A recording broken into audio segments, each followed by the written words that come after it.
Hello friends, welcome to sparkling touch channel. आज हम पढ़ेंगे साइलेंट लेटर्स के बारे में।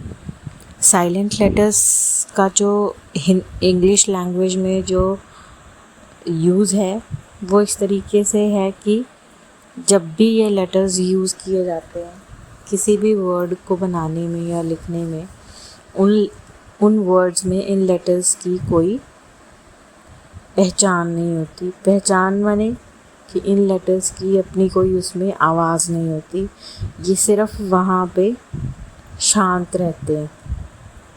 जैसे कि बहुत सारे लेटर्स हैं जो बहुत सारे वर्ड्स में अलग अलग तरीके से शांत रहते हैं, जिनकी अपनी कोई आवाज़ नहीं होती। पहले हम आज पढ़ेंगे silent letter b and p के बारे में। पहले बी के बारे में बताती हूँ आपको। जो बी लेटर है वो दो कंडीशन में साइलेंट तरीके से यूज़ होता है। जैसे कि जब भी बी जो है एम के बाद लगा हो तब भी, और जब भी बी के बाद टी लगा हो तब भी बी की आवाज़ नहीं आती। अब एग्ज़ाम्पल है जैसे नम, NUMB। अब इसमें एम के बाद बी है तो ये साइलेंट है बी, इसकी कोई आवाज़ नहीं है। इसको हम नम बोलते हैं, इसको नम्ब नहीं बोलते। इसका मतलब होता है सुन्न हो जाना। आगे है DEBT, डेट। इसको हम डेब्ट नहीं बोलते, इसको हम डेट बोलते हैं। तो यहाँ पे जो बी है वो टी से पहले है, इसका मतलब होता है ऋण। अब सेकंड है हमारा पी। अब पी जो है वो तीन कंडीशन में अपनी आवाज़ नहीं देता। अगर पी के बाद एन लगा हो, या पी के बाद एस लगा हो, या पी के बाद टी लगा हो। जैसे एग्ज़ाम्पल है न्यूमोनिया। न्यूमोनिया एक बीमारी है जो हमारे फेफड़ों में हो जाती है।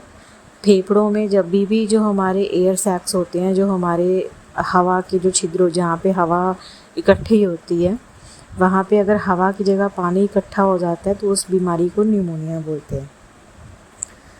अगला एग्जाम्पल है साम, PSALM, साम। अब इस पे भी पी जो है उसकी कोई आवाज़ नहीं है। साम का मतलब भजन होता है।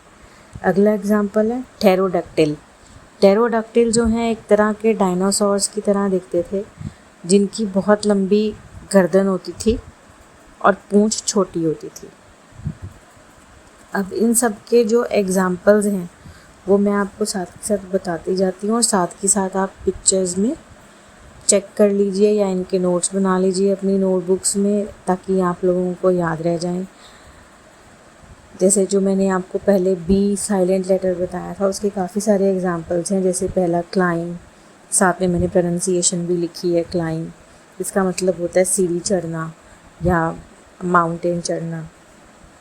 डाउट, डाउट का मतलब होता है शक करना।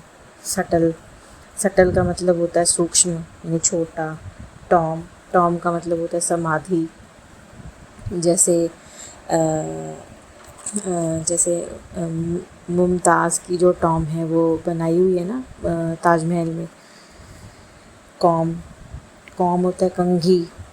लैम, लैम का मतलब होता है मेमना। थम, थम हमारा अंगूठा सबको पता है। डम, गूंगा। आयु, जैसे लोग बोलते हैं आयु डम, क्या तुम गूंगे हो। क्रम, क्रम का मतलब टुकड़ा। क्रम जैसे आप लोगों ने काफ़ी सारी खाना बनाने की वीडियोस देखी होंगी, ब्रेड जिसमें यूज़ होती है, वो बोलते हैं ना ब्रेड क्रम्स यूज़ कर लो, तो वो क्रम्स मतलब टुकड़े। लिम, लिम जानवरों की टांगें। आगे वाली टांगें जो होती हैं वो 4 लिम्स होती हैं, पीछे वाली टांगें हिंड लिम्स होती हैं। ठीक है, तो इनमें जो है वो बी साइलेंट, हमेशा बी साइलेंट रहेगा। और इन वर्ड्स की आप प्रैक्टिस कर के बोल के देखिए, इनके सेंटेंसेस बना के देखिए।